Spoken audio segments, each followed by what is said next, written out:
সারা দেশ জুড়ে 103টি রেল স্টেশনকে অমৃত ভারত স্টেশন হিসেবে গড়ে তোলা হচ্ছে। আসানসোল ডিভিশনের পানাগড় এবং শঙ্করপুর রেল স্টেশনকে বেছে নেওয়া হয়েছে। 22শে মে ভার্চুয়াল উদ্বোধন করলেন প্রধানমন্ত্রী নরেন্দ্র মোদী। তার আগে রেল স্টেশন পরিদর্শন করলেন রেলের আধিকারিকরা। অত্যাধুনিক স্টেশন হওয়ায় খুশি এলাকাবাসী।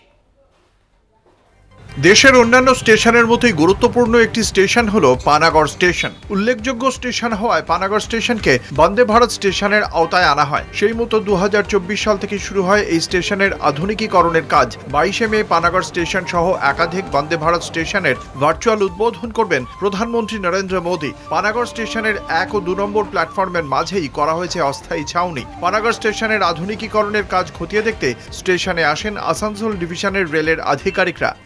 এটা অমৃত ভারত স্টেশন স্কিম প্রকল্প এবং এর আন্ডারে টোটাল এই ভারতবর্ষে 103খানা স্টেশনের সেদিনকে উদ্বোধন হবে। তার মধ্যে 22শে মে হবে। তার মধ্যে আমাদের আসানসোল ডিভিশনে পানাগড় এবং শঙ্করপুর স্টেশনে হবে।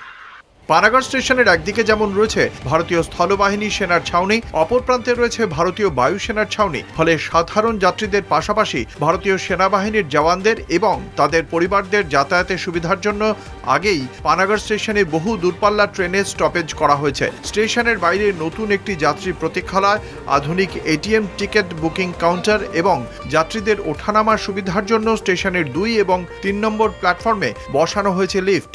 জন্য ব্যবস্থা করা হয়েছে। আপনারা দেখতে পাচ্ছেন যে মেশিন আমাদের আছে, এটিএম মেশিন, এতে টিকিট কাটারও আপনাদের অনেক সুবিধা আছে। বুকিং কাউন্টারে যদি ভিড় থাকে তার জন্য এটা একটা সুবিধা করছে। সেকেন্ড হচ্ছে বিল্ডিংয়ের, আপনারা দেখতে পারেন বিল্ডিংটা একটু মডার্ন সিস্টেমে তৈরি করা আছে। আগের যে যদি পুরনো ছবি দেখে থাকেন তার থেকে এই যে কন্ডিশন সেটা অনেক বেটার কন্ডিশনে। স্টেশনের মধ্যে আপনারা দেখতে পারেন যে coach indication board, train indication board এবং যেগুলোকে বলা হয় যে শেডগুলো, যেগুলো আগেও ছিল বাট এখন আরও অনেক বাড়ানো হয়েছে, যাতে কোনো প্যাসেঞ্জারেরই রোদ্রে বা বৃষ্টিতে এই ওয়েদারে যেন কোনো রকম অসুবিধা না হয়। এলাকার মানুষ ও যাত্রীরা জানিয়েছেন অমৃত ভারত স্টেশন হওয়ায় তারা অত্যন্ত খুশি। পানাগড় স্টেশন আগের থেকে অনেকটাই উন্নত হয়েছে বলেও জানান তারা।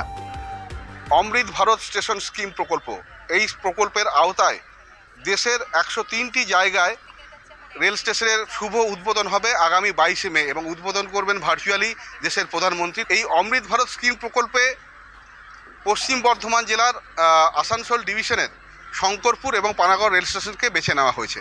সেই জন্য সাজো সাজো রব দুটি রেল স্টেশনে আমরা এই মুহূর্তে দাঁড়িয়ে আছি পানাগড় রেল স্টেশনে। এবং এই সুবিধা পেয়ে পানাগড়ের যে সমস্ত বাসিন্দারা রয়েছেন তারা ভীষণভাবে খুশি এই অমৃত ভারত স্কিম প্রকল্পে। এখন 22শে মে উদ্বোধনের পর এটাই দেখার যে অমৃত ভারত স্কিম প্রকল্প মানুষের কতটা উপকারে এলো এবং মানুষ কতটা সুবিধাই বা পেলেন এই অমৃত ভারত স্কিম প্রকল্প থেকে। দুর্গাপুর থেকে সঞ্জীব সুই, কলকাতা টিভি।